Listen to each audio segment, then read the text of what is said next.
And section number 4, practical application. So first case is babysitting. A babysitter may receive monetary compensation for service performed on Shabbos if either babysitter, number 1, it is arranged in advance that some of the babysitting will also be done before or after Shabbos, and one lump sum will be paid for both periods. Okay, so that's I think the easiest and way to follow, right? So let her come. Of course, I mean it's proper for her to come before Shabbat, unless she's a neighbor. So if the neighbor, that's a different story, right? So she can come even on Shabbos, right? But it would be proper so for her to come on before Shabbos or stay after Shabbos. Let's say parents went somewhere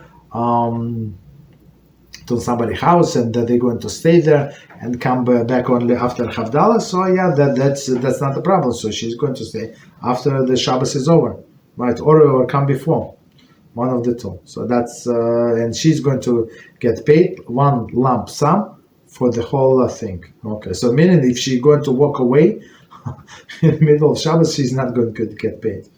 Okay, that's the understanding. Number 2. So right.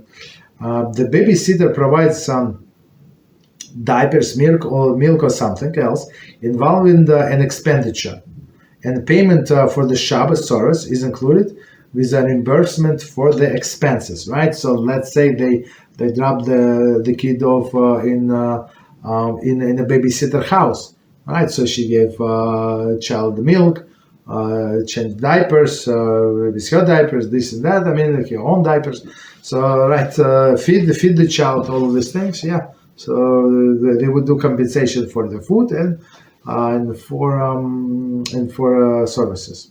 Alternatively, if the babysitter has a children of her own, one can arrange to babysit an equal length of time for her own the different occasion.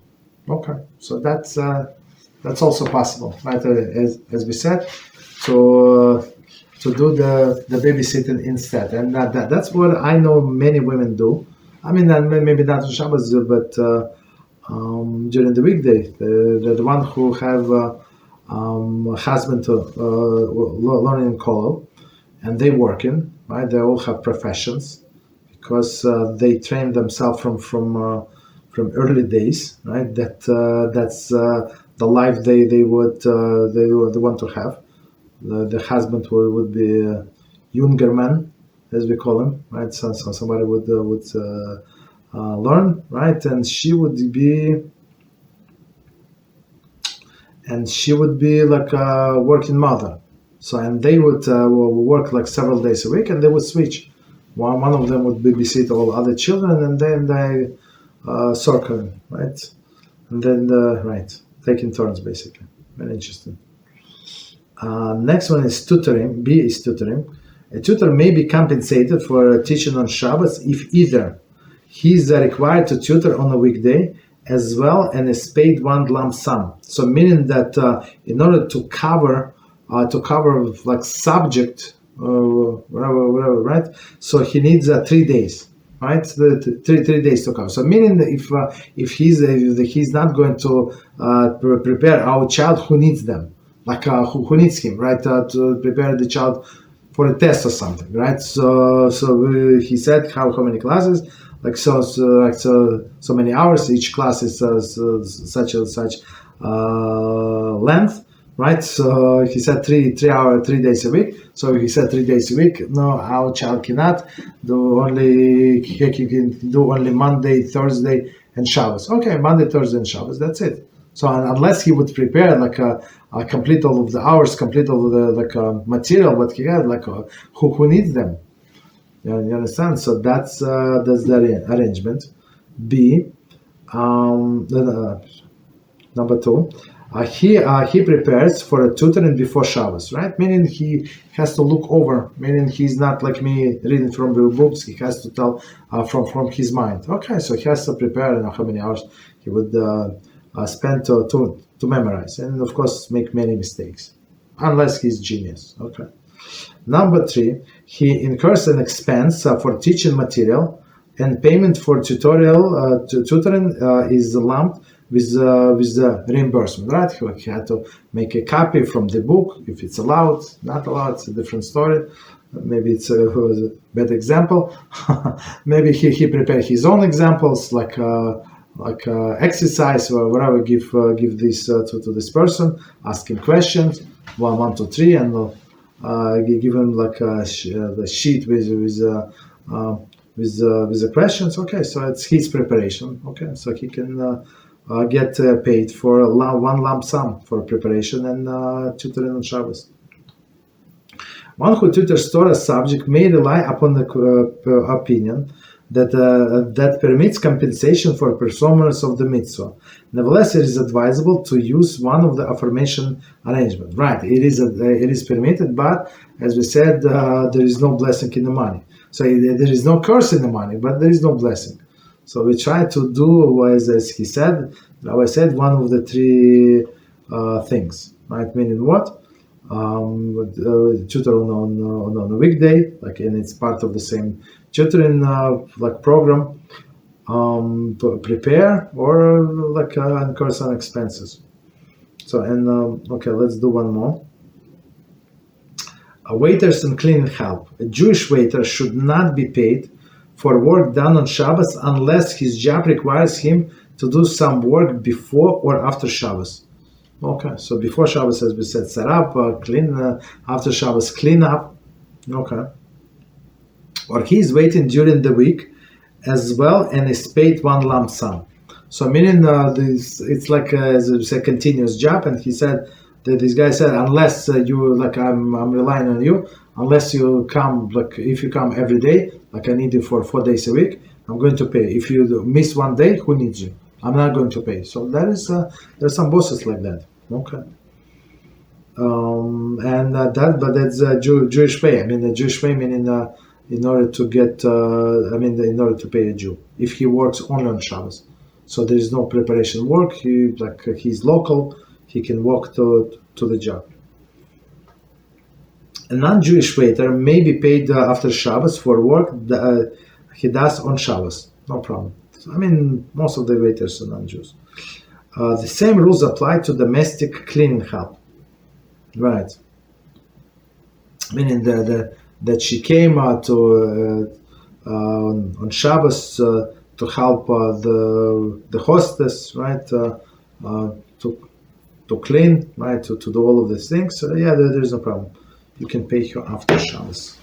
So I think we can stop here. Right, we can stop here. So there are, of course, there are many more examples, and but I don't want to rush. I want to explain each is one of like separately, because all of these things were all of the examples very, very practical. So that's why I love this book. All right, continue.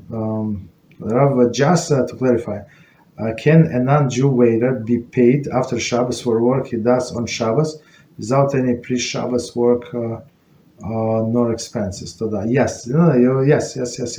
That's what we said. Again, I'm going to repeat. Just to clarify, a non-Jewish waiter be paid after Shabbos for work he does on Shabbos, correct, without any pre-Shabbos or post-Shabbos expenses. Expenses or work, right? But usually it's not the case. You usually you have to clean before, clean after. But technically, let's say this caterer said, "I'm going to send you 4 people," right? And he sends you 2, right? And then this local non-Jew, nice guy, college kid, and he asks you 17 times about job. And he said, "Oh, you you want to work today, right? You as a waiter?" He said, "Yeah, in my college I work in a restaurant. I know how to do this." Okay, so you can hire him. There is no problem. Only on Shabbos because somebody did not come, right? So it's very practical. Okay, or right. Of course, the thing is that we're not allowed to state compensation, right? Meaning we're going to see how is it allowed. Like when you talk about money, when we're talking about compensation, it's already business. So we're not allowed to do business on Shabbos. But if you can imply to this guy that look, we're going to come into terms, right? Don't worry, I'm going to take care of you, right? So this would be allowed, right? But not how much you're going to pay, right? Okay. In one shul they talking about money, and this rabbi who used to be there, very famous personality, so he called it matzahs. I'm not sure how much is matzah. Matzah maybe $100, but he made this thing maybe how many years? Maybe 40 years ago, 30 years ago, a long time ago. So $100 back then were a lot of money. I don't know, maybe now they call it 1,000, I don't know. But here they call it matzah. But if for the purpose of the mitzvah, so you like in a shul, for example, if it's for the purpose of the mitzvah, you're allowed to talk about money, right? So, for example, somebody wants to buy a liyah, so you're allowed to mention the amount that you're going to pay. There is no problem whatsoever. Of course, you're going to pay after Shabbos, but to promise the shul for misheberach, like you want a blessing for your family, for somebody sick in your family, there is no problem. You can do that.